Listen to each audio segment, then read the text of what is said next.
दोस्तों, स्वागत है आपका the world of Bollywood channel में। आज मैं आपके लिए लेकर आई हूँ महाराजा मूवी, जो अभी कुछ दिन पहले रिलीज हुई है। इस मूवी की पूरी कहानी धर्म से जुड़ी है। इंसान आंखें बंद कर कर अपने धर्म पर विश्वास कर लेता है और इसी का फायदा उठाते हैं कुछ इंसान जो हमेशा से ही ऐसा करते आए हैं। वो दूसरों के विश्वास का फायदा उठाकर उनकी इज्जत, आबरू, उनका पैसा सब कुछ लूट कर अपनी जिंदगी ऐशो आराम से गुजारते हैं। और यही है महाराज मूवी की कहानी। इस मूवी से हमको बहुत कुछ सीखने को मिलेगा। ये बात है सन 1832 की। गुजरात जिले के वड़ाल गांव में मूलजी जीवराज रहते थे।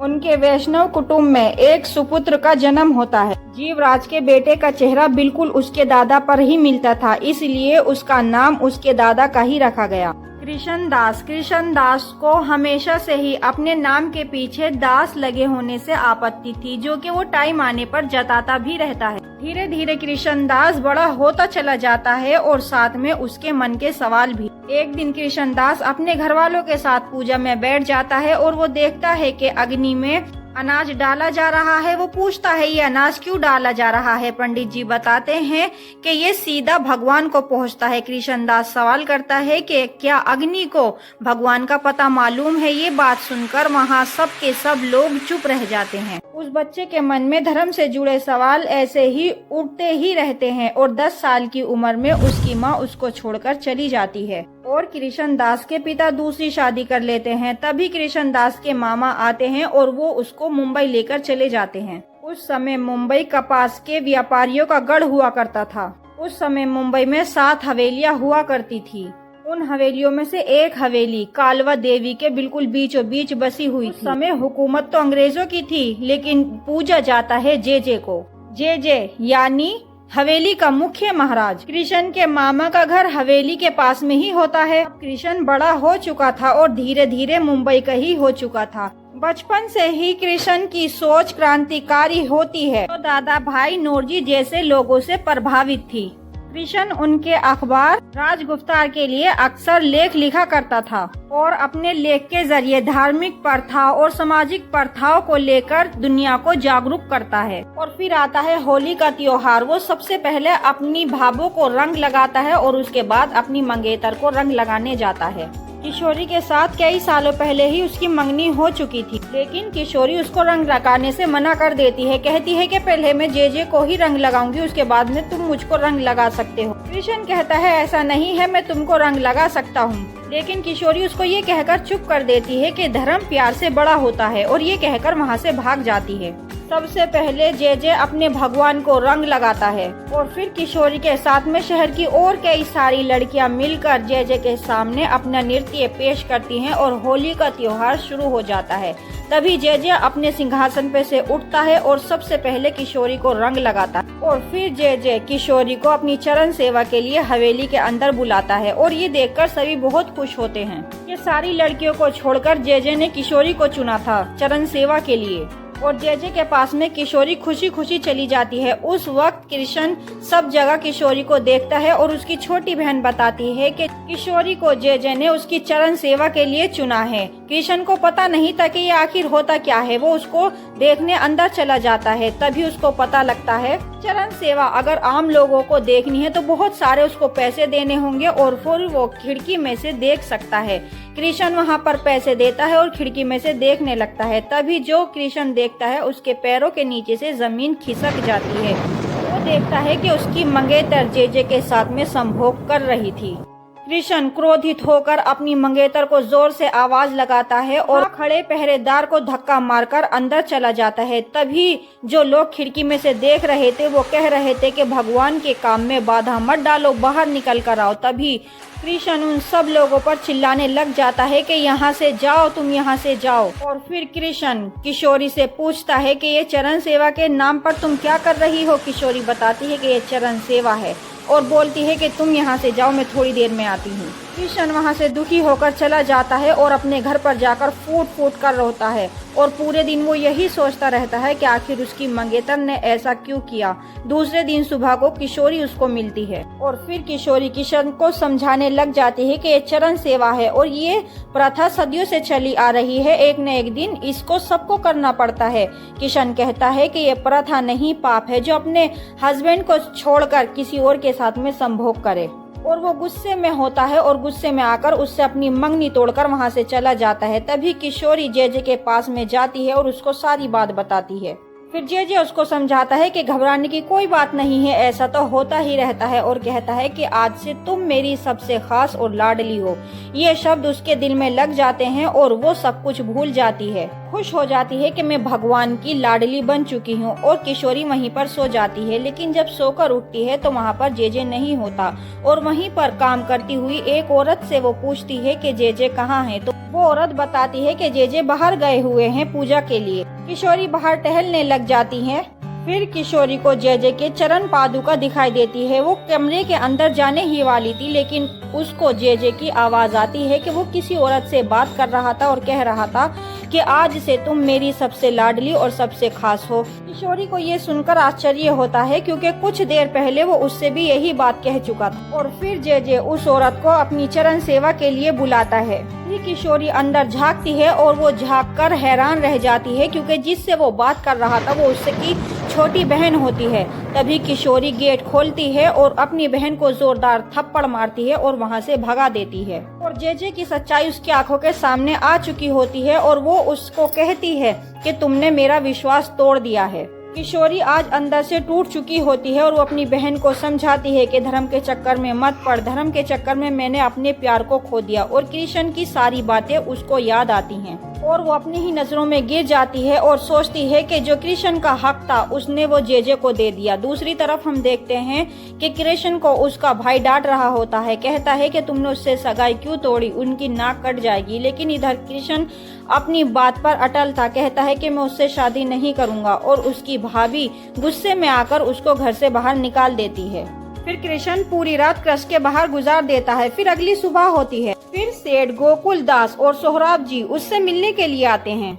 ये दोनों हमेशा कृष्ण दास के लेख पढ़ा करते थे और कृष्ण के लेख से वे दोनों प्रभावित भी होते हैं। कृष्ण उनको सारी बात बताता है। दूसरी तरफ जेजे अपने पत्नी के साथ में कृष्ण की चर्चा कर रहे होते हैं। जब भी उनका एक सेवक आता है और बताता है कि श्याम जी और श्याम जी की बहन लीलावती आई है। लीलावती के साथ में जेजे पहले ही चरण सेवा कर चुका था, तो वो अब उसके बच्चे की माँ बनने वाली थी। और यही बात उसका भाई जेजे को बताता है और जेजे के पैरों में पड़ जाता है कि मेरी बहन की इज्जत बचा लो। तभी जेजे एक डॉक्टर का पता देता है और कहता है कि इस बच्चे को गिरा दो। शाम को बहुत गुस्सा आता है और जेजे पर झपटने लग जाता है। जेजे शाम को मारने वाला ही होता है, तभी उसकी बहन उसके पैरों में पड़ जाती है और कहती है कि मैं इस बच्चे को कैसे गिरा सकती हूँ, ये तो भगवान का बच्चा है। और वो ऐसा इसलिए कहती है क्योंकि जेजे को सब भगवान मानते थे। फिर लीलावती को एक लड्डू खिलाया जाता है और फिर उन दोनों को बाहर कर दिया जाता है हवेली से। फिर बाहर बैठकर श्याम जी जोर जोर से चिल्लाते हैं, क्योंकि उनकी बहन की तबीयत लड्डू खाकर खराब हो गई थी और उनको उल्टियां लग रही थी। तभी वहाँ से श्याम गुजरता होता है और पूछता है कि ये सब क्या हुआ। श्याम उसको सारी बात बताता है। फिर वो एक ठेला लेकर आता है लीलावती को डॉक्टर के ले जाने के लिए, लेकिन इतना वो आता है इतने वे दोनों वहाँ से गायब हो चुके थे। वो सारे में जाता है, आवाज देता है, लेकिन उन दोनों का कुछ पता नहीं मिलता। फिर कृष्ण हवेली की दूसरी तरफ जाता है और लावन जी से दूसरे महाराज से पूछता है कि आपने दो लोगों को देखा क्या। लावन जी बताते हैं कि ऐसे ही कितने लोगों को ये हवेली निगल चुकी है। फिर कृष्ण लावन जी से कहता है कि आप और हवेली के बाकी लोग मिलकर जेजे के खिलाफ कार्रवाई क्यों नहीं करते, क्यों आवाज नहीं उठाते। लावन जी कहते हैं कि हवेली की जितनी भी संपत्ति है वो जेजे के ही वजह से आई है, इसलिए हम सब मिलकर उनके खिलाफ नहीं जा सकते। कृष्ण वहाँ से मायूस होकर चला जाता है। अगली सुबह कृष्ण नारोजी भाई के पास जाता है और उनको सारी बात बताता है और कहता है कि जो कुछ हवेली में हो रहा है वो दुनिया के सामने लाना जरूरी है। लेकिन वे उसको समझाते हैं कि हवेली में रहकर लावन जी कुछ ना कर सके तो भला हम क्या कर सकते हैं। नारोजी भाई उसको पिता के समान समझाते हैं कि अगर जो तुमको बदलाव चाहिए तो शुरुआत तुम्हें खुद से करनी होगी। वो कहते हैं कि किशोरी को तुमको माफ कर देना चाहिए और उसको एक मौका और देना चाहिए। फिर कृष्ण को लगता है कि नारोजी भाई बिल्कुल सही कह रहे हैं और ये फैसला करता है कि मैं आज ही उसको माफ कर दूंगा और मैं भी उससे माफी मांग लूंगा। नारोजी भाई और कृष्ण बात कर ही रहे थे, तभी वहाँ पर भागा हुआ एक आदमी आता है और कृष्ण को बाहर चलने के लिए कहता है। कृष्ण बाहर जाकर देखता है तो किशोरी की लाश टंगी होती है। किशोरी अपने किए पर शर्मिंदा होती है और कुएं में कूदकर अपनी जान दे देती है। किशोरी की मौत के बाद कृष्ण बिल्कुल अकेला मायूस हो जाता है, जैसे कि उसको बहुत बड़ा सदमा लग गया हो। तभी वहाँ पर किशोरी की बहन आती है और उसको वो पर्चा देती है जो कि किशोरी ने मरने से पहले लिखा था। उस पर्चे में किशोरी अपने किए की कृष्ण से माफी मांगती है और साथ ही साथ खत में किशोरी ने ये भी लिखा था कि जे के खिलाफ अब तुमको लड़ना चाहिए ताकि उसकी सच्चाई पूरी दुनिया के सामने आ सके और जैसा उसके साथ में हुआ है वो किसी और लेडीज के साथ में ना हो सके। कृष्ण उस खत को पढ़ते ही फौरन जे के पास जाता है और कहता है कि सावधान हो जाओ, तुम्हारे और मेरे बीच में जंग शुरू हो चुकी है, तुम्हारा असली चेहरा दुनिया के सामने मैं ला कर रहूंगा। अगली सुबह कृष्ण नारोजी भाई को एक पत्र लिखता है और कहता है कि ये पत्र अपने अखबार में छाप दो, लेकिन नारोजी भाई साफ मना कर देते हैं क्योंकि कृष्ण ने साफ निशाना उस पत्र में जे पर साधा था। नारोजी भाई के पत्र सभी वैष्णव पढ़ा करते थे और वे सब अपने महाराज के खिलाफ इतना बड़ा इल्जाम बर्दाश्त नहीं करेंगे। फिर सेठ गोकुल दास और सोहराब जी भी इस बात को लेकर सहमत होते हैं। फिर कृष्ण फैसला करता है कि मैं अब खुद की पत्रकारिता निकालूंगा और उसका नाम रखता है सत्य प्रकाश। वहाँ के लोग सब इस बात से सहमत होते हैं और उसका पूरा साथ भी देते हैं। फिर कृष्ण सोहराब जी से एक जगह लेकर वहीं पर अपनी ड्रेस खोल लेता है। अब रात हो जाती है और सत्य प्रकाश का पहला पत्र छपकर तैयार हो जाता है। कृष्ण के साथ में काम करने वाले नानू भाई सभी अखबार लेकर अपनी गाड़ी में निकलते हैं, लेकिन जब भी जे के आदमी उसको आकर रोक लेते हैं और सारे अखबार जे जला देता है और उसको अखबार पढ़कर बहुत गुस्सा आता है और ये फैसला करता है कि कल से हवेली के सारे दरवाजे बंद रहेंगे, न सुबह की आरती होगी और न शाम की आरती होगी। फिर लावन जी जे को समझाते हैं कि भक्त मंगल दर्शन किए बगैर अन्न का एक दाना नहीं खाएंगे, लेकिन जे ये बात सुनकर हंसने लग जाता है क्योंकि यही तो वो चाहता था कि उसके जो भक्त हैं वो सब कृष्ण को खींच कर लाए और उसके समक्ष माफी मंगवाएं। अगली सुबह गेट पर एक पत्र लग जाता है और उसमें लिखा होता है कि जब तक कृष्ण आकर माफी नहीं मांगेगा ये पट नहीं खुलेंगे और न ही किसी को दर्शन करने मिलेगा। इस पत्र को देखकर सभी भक्त चिल्लाने लग जाते हैं, जोर जोर कहते हैं कि कृष्ण को बुलाकर लेकर आओ और माफी मंगवाओ। लेकिन जे के इरादों पर यहाँ पर कृष्ण पानी फेर देता है और एक भगवान की तस्वीर लेकर आता है और पेड़ के नीचे लगा देता है और सभी भक्तों को समझाता है कि अपनी भूख का फायदा जे को मत उठाने दो। हवेली के अंदर भी वही भगवान है और यहाँ पर भी वही भगवान है, तो यहाँ पर पूजा करो और अपना भोजन ग्रहण करो। ये बात सबकी समझ में आ जाती है और फिर तभी लावन जी आते हैं और मंगल आरती कराते हैं और यहाँ पर जे मुंह के बल गिर चुका था। अगली सुबह विराज नाम की एक लड़की कृष्ण के पास में काम की अर्जी देने आती है और कृष्ण उसको काम पर रख लेता है। अब जे फिर से एक चाल चलता है और कृष्ण के पिता को गाँव से बुलवा लेता है। वो कृष्ण के पिता से कहता है कि या तो अपने बेटे को समझा लो, अन्य तो कुछ बुरा हो सकता है। फिर कृष्ण का पिता कृष्ण के पास जाता है और कृष्ण को एक खत देता है जिसमें लिखा होता है कि कृष्ण का और उसके पिता का अब कोई रिश्ता नहीं है और न ही जायदाद में उसका हिस्सा है।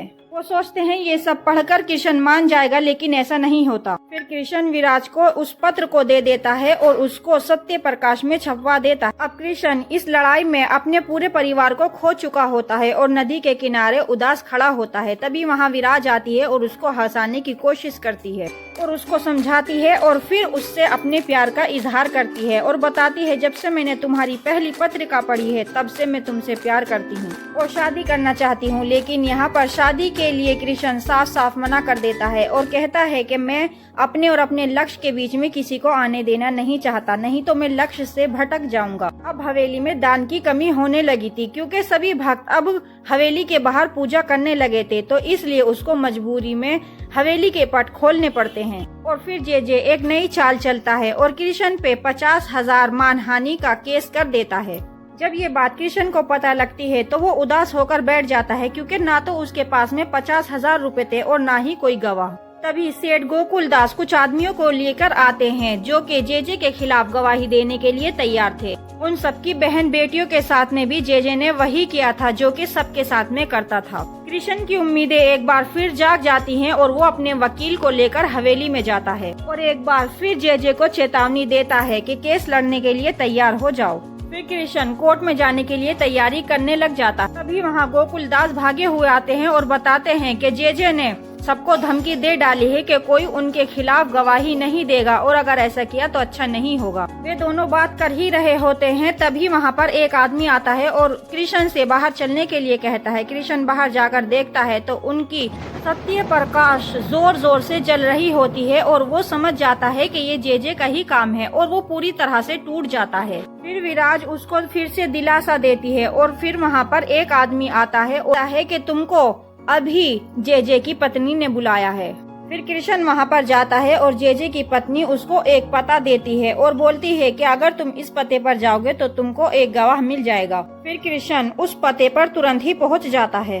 घर के अंदर राम जी और उसकी बहन लीला होती है और कृष्ण उन दोनों को देखकर हैरान रह जाता है। सोचता है कि उस दिन तो इन दोनों को हवेली निगल गई थी, अब ये अचानक सामने कैसे आ गए।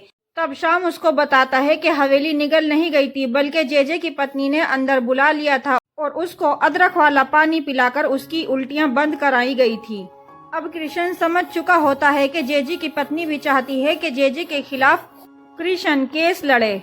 अब कृष्ण एक बार फिर से सत्य प्रकाश की इमारत को सही करने में लग जाता है और जेजे के खिलाफ केस लड़ने के लिए तैयारियां करता है। उधर जेजे एक नई चाल चलता है। उसको पता लग जाता है कि लीला की गवाही लेने वाला है कृष्ण, तो जेजे लीला को उठवा लेता है और उसकी शादी अपनी एक सेवक से कर देता है जिससे वो गवाही भी ना दे सके और उसके बच्चे को भी उसके सेवक का नाम मिल जाए। ये देख कृष्ण को बहुत गुस्सा आता है लेकिन वो कुछ कर नहीं पाता। फिर भी वो ठान लेता है कि मैं जेजे के कर्मों की सजा जेजे को जरूर दिलवाऊंगा। अब कोर्ट में जाने का दिन आ चुका था और जेजे कोर्ट पहुंचता है और कोर्ट के बाहर हजारों की तादाद में जेजे के समर्थन में उसके भक्त खड़े हुए थे। ये देख कृष्ण बिल्कुल नहीं घबराता। कृष्ण के वकील सबसे पहले जेजे के पर्सनल डॉक्टर को बुलाते हैं और वो डॉक्टर बताता है कि जेजे को चांदी की बीमारी है और ये चांदी की बीमारी तब लगती है जब बेशुमार लड़कियों के साथ में संभोग किया गया हो।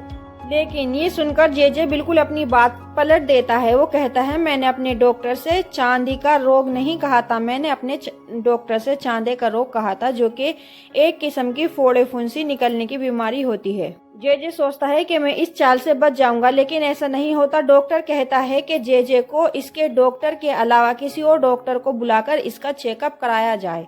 फिर दूसरी गवाही के लिए जेजे का सेवक आता है। उससे वकील पूछता है कि क्या लीला तुम्हारी पत्नी है? वो हाँ में जवाब देता है और बताता है कि वो पत्नी भी मेरी है और उसका बच्चा भी मेरा है। लेकिन वकील कहता है कि बच्चे के बारे में तो मैंने पूछा ही नहीं। उसका सेवक वहीं पर घबरा जाता है। फिर वकील सबको बताता है कि लीला के पेट में पलने वाला बच्चा जेजे का ही है जो कि कल रात उसने अपने सेवक से उसकी शादी करवाकर उसके नाम कर दिया। फिर जेजे को अपनी इतनी घोर बेइज्जती बर्दाश्त नहीं होती और वो कृष्ण के वकील को समझाता है कि बाहर जो जनता खड़ी है वो अपने भगवान की बेइज्जती बर्दाश्त नहीं करेगी। अब तीसरा गवाह खुद कृष्ण होता है। कृष्ण सबको खूब समझाता है कि ये चरण सेवा जैसी प्रथाएं गलत हैं। पत्नी पर सबसे पहला अधिकार उसके पति का होता है। फिर सब ऐसा क्यों मानते हैं कि सबसे पहले उसको महाराज छुएंगे, बाद में उसका पति। फिर कृष्ण बड़ी बड़ी व्याख्याएं देता है और आखिरी शब्दों में कहता है कि जिसको मेरा साथ देना है वो दे, नहीं तो मैं अकेला काफी हूँ। जेजे को पूरा यकीन था कि उसका साथ कोई नहीं देगा, लेकिन तभी पीछे से एक आवाज आती है कि मैं। कृष्ण जब पलटकर देखता है तो वो उसकी भाभी होती है। ये देखकर सभी औरतें वहाँ पर खड़ी हो जाती हैं और वे सब भी बोलती हैं कि हम। और जेजे के खिलाफ एक एक करके सभी औरतें गवाही देती हैं। अब जेजे केस हार चुका था। कृष्ण के ऊपर जो 50,000 मानहानि का केस लगा था वो भी समाप्त हो चुका था। अब जेजे कोर्ट से बाहर आता है और वहाँ से गुजरना उसके लिए भारी हो चुका था क्योंकि सभी भक्त उसके घृणा की नजरों से उसको देख रहे थे। जेजे घबराया होता है कि कहीं ये भक्त मुझ पर मारना बजाने लगे। अब कृष्ण केस जीत चुका था और जो उसने अपनी मंगेतर का खत पढ़ा था उसको भी पूरा कर दिया था। और इसी के साथ इस मूवी का अंत हो जाता है। देखिए, सबको अपना अपना धर्म जान से प्यारा होता है और वही उसकी पहचान होती है। इस मूवी में हमको दिखाया गया है कि आंखें मूंद कर किसी पर विश्वास नहीं करना चाहिए। धर्म अलग बात है, लेकिन धर्म के नाम पर जो लोग हमको ठगते हैं उसके लिए भी हमको आवाज उठाना चाहिए, क्योंकि अगर हम आवाज नहीं उठाएंगे तो फिर हमारे लिए आवाज उठाने कौन आएगा। तो चलिए फिर किसी नए दिन मिलेंगे नई मूवी के साथ।